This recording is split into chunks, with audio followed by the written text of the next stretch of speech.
Welcome, everybody, to this special episode of Brownsville Tech Live. We are covering SpaceX's Starship IFT number 7. That is the integrated flight test number 7 that is going to happen this coming Friday, January 10th at 4 p.m. in the afternoon.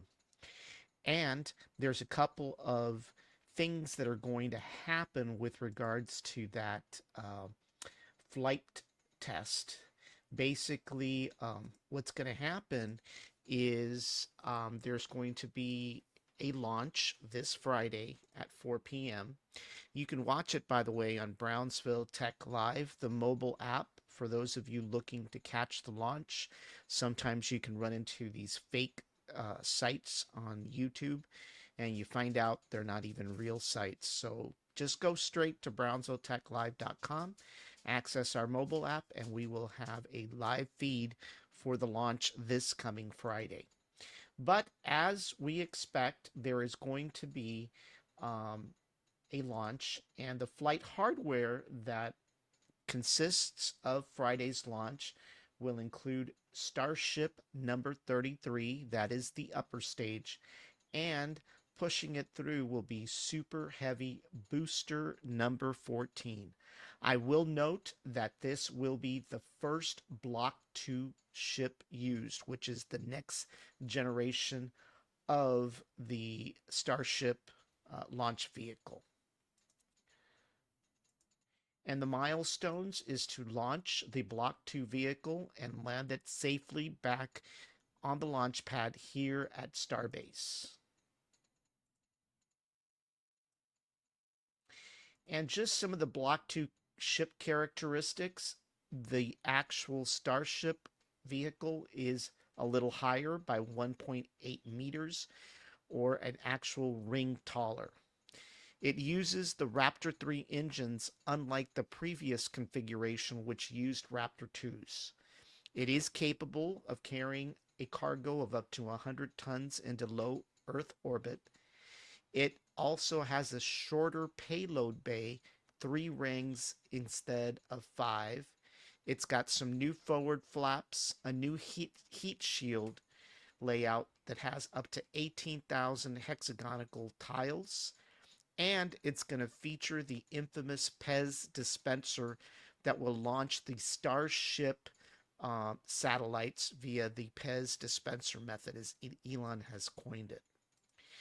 And as a plus, for those of you who thought I was crazy with regards to what a PEZ dispenser was, I'm going to show you a video of the actual PEZ dispenser Starlink satellite launch system. And as you can see, it's pushing out those satellites just like a PEZ candy dispenser would.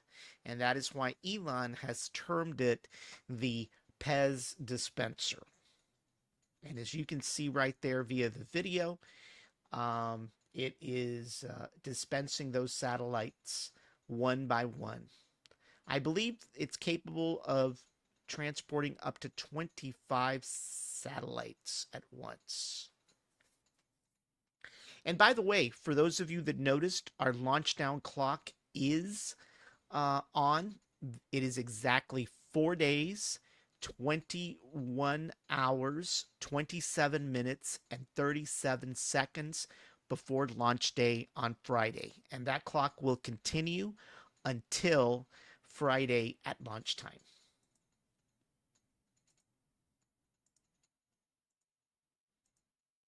And the catching of the booster will once again involve Mechazilla. It consists of 2 mechanical arms. They're called chopsticks. Elon has coined the term Mechazilla to describe this contraption. It will attempt, like in IFT-5, to catch the Super Heavy booster in midair, and the catch once again will occur beneath the grid fins. Now, there are sonic booms that are expected to occur during this landing. So for those of you out there closer to Starbase, you may experience some shake, rattle, and rolling. So be aware that there will be some sonic booms.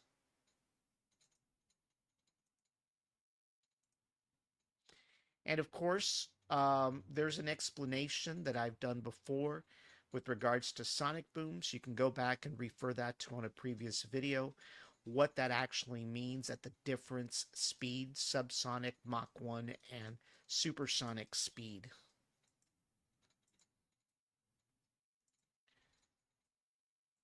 And for those of you wondering where Starship is actually manufactured, well, it's manufactured right here in Texas. Starship is manufactured and tested at Starbase near Boca Chica Beach, east of Brownsville. SpaceX employs over 2,500 employees at this facility. SpaceX has just completed the Star Factory. It's a 1 million square foot facility that will manufacture Starship rockets. It's been coined the factory of the future. SpaceX also completed the building of a 5-story parking garage that will accompany Star Factory, and that is for employee parking. And SpaceX is currently working to finalize the construction and setup of the second launch pad tower. Both the first launch pad tower and the second launch pad tower is called Launch Pad A and Launch Pad B. They also are making huge investments in housing for their employees and executives. They've also got a school down there called the Ad Astra School, and they've got planned to construct retail and restaurants around Starbase to support the eventual incorporation of Starbase as an actual municipality or city.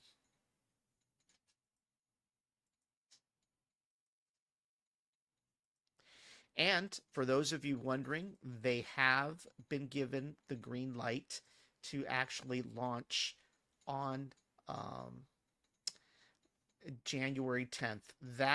This slide is an old slide, but I believe that it is still valid for this launch. And of course, there will be Park County closures as well, for those of you wondering. We don't have the exact dates and times, but as soon as we do, these are from November, but as soon as we do, we will post those on BrownsvilleTechLive.com, the mobile app, and we'll also announce it on our Facebook and other social media platforms as well.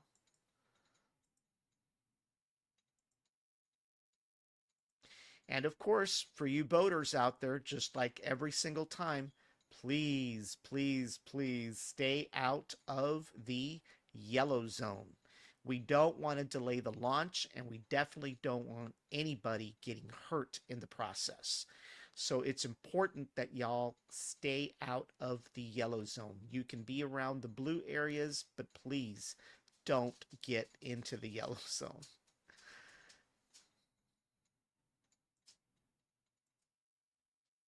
And of course, the weather. What is the weather going to be like at Starbase on Friday?